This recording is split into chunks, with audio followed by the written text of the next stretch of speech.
et d'espérance certaine. En communion avec l'Église universelle, en célébrant l'amour du Père manifesté dans la chair du Verbe fait homme et dans le signe de la croix, encre du salut, nous ouvrons solennellement l'année jubilaire pour notre Église de Tours. Ce rite est pour nous le prélude à une riche expérience de la grâce et de la miséricorde, toujours prête à répondre à quiconque nous demande de rendre raison de l'espérance qui est en nous, surtout en ces temps de guerre et de troubles. Que le Christ, notre Père et notre espérance, soit notre compagnon en cette année de grâce et de consolation. Que l'Esprit Saint, qui aujourd'hui commence avec nous et en nous son œuvre de salut, l'amène jusqu'à son terme, au jour du Christ Jésus.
Nous avons marché dans la joie depuis la basilique Saint-Martin. Nous avons commencé ce rite d'ouverture du grand jubilé de l'année 2025, jubilé de l'espérance dans notre diocèse de Tours. Arrivés devant la cathédrale, après cette marche, nous voulons maintenant nous rappeler que ce Christ que nous suivons, par sa mort sur la croix et sa résurrection, nous a communiqué sa vie. Nous l'entendions tout à l'heure à la basilique dans la bulle d'indiction du pape François. Du haut de la croix a jailli l'eau et le sang, l'Esprit Saint, la vie, qui nous est communiquée pour que nous puissions bénéficier de la vie de Dieu, entrer dans la vie de foi, d'espérance et de charité, grandir dans notre vocation, qui est la vocation à la sainteté, avant de goûter la gloire un jour auprès de Dieu, Père, Fils et Saint-Esprit. Demandons au Seigneur maintenant de bénir cette eau qu'il a créée. Nous allons en être aspergés en mémoire de notre baptême. Que Dieu nous vienne en aide, afin que nous demeurions fidèles à l'Esprit que nous avons reçu. Dieu Tout-Puissant, toi qui es la source et l'origine de toute vie du corps et de l'âme, nous te prions de bénir cette eau.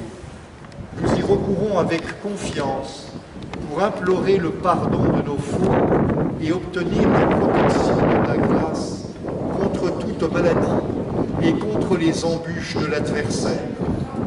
Dans ta miséricorde, Seigneur, ne cesse pas de faire jaillir pour nous les eaux vives du salut. Nous pourrons alors nous approcher de toi avec un cœur pur et nous soustraire au péril de l'âme et du corps. Par le Christ notre Seigneur.